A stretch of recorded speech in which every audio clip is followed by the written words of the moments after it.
ഇന്ന് പുറത്ത് പോയപ്പോൾ കുറച്ച് സാധനങ്ങൾ മേടിച്ചു. അതിൽ 2-3 സാധനങ്ങളിൽ ഇങ്ങനെ കണ്ണൊന്നുടക്കി. അതെന്താ, അത് പിന്നെ പറയാം. അതാർക്കാ, അത് നിങ്ങൾക്കുള്ളതാ. അതിപ്പോൾ ഏതാണെന്ന് ഒന്ന് ഗസ് ചെയ്യാൻ പറ്റുമോ? ഞാനിപ്പോൾ അവസാനം പറയാം. എന്തായാലും എന്തൊക്കെ മേടിച്ചു എന്ന് കാണിച്ചു തരാം. ആദ്യം ഒരു പൈപ്പ് ക്ലീനർ മേടിച്ചു. പിന്നെ ഒരു സ്കെയിൽ ഞാൻ എപ്പോഴും നോട്ടിട്ട് വെക്കണത് അവിടെ, അപ്പോൾ അതും മേടിച്ചു. പിന്നെ ഈ ബോട്ടിൽ, അത് പിന്നെ പറയാം. പിന്നെ ഈ കട്ടർ മേടിച്ചു. എന്തായാലും ക്രിയേറ്റീവ് കിവി അല്ലേ, അപ്പൊ ഈ കട്ടർ നിർബന്ധമാണല്ലോ. പിന്നെ ഈ ഐസ്ക്രീം സ്റ്റിക്കും പോയി പറഞ്ഞില്ലേ, എല്ലാം പോയി. ഇങ്ങനെയാണ് എൻ്റെ എല്ലാ പല കാര്യങ്ങളും. പിന്നെ ഈ ഫെവി സ്റ്റിക്ക് മേടിച്ചു, അതെനിക്ക് നിർബന്ധമാണ്. പിന്നെ ഈ ഒരു ടേപ്പ് മേടിച്ചു, അതും ആവശ്യമുള്ളതാണ്. പിന്നെ ഈ ഗ്ലൂ സ്റ്റിക്ക് മേടിച്ചു. പിന്നെ ഈ ഫെവിക്കോളിൻ്റെ 2 മിനി ഐറ്റംസ് മേടിച്ചു. പിന്നെ ഈ ട്രാൻസ്പെറൻറ്റ് ടേപ്പ് മേടിച്ചു.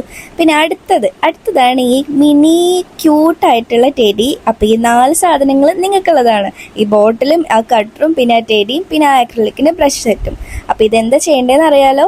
നമ്മുടെ ചാനൽ സബ്സ്ക്രൈബ് ചെയ്യുക, നമ്മുടെ വീഡിയോ ലൈക്ക് ചെയ്യുക, ഓൾസോ എന്തെങ്കിലുമൊക്കെ ഒന്ന് കമൻറ്റ് ചെയ്യുക.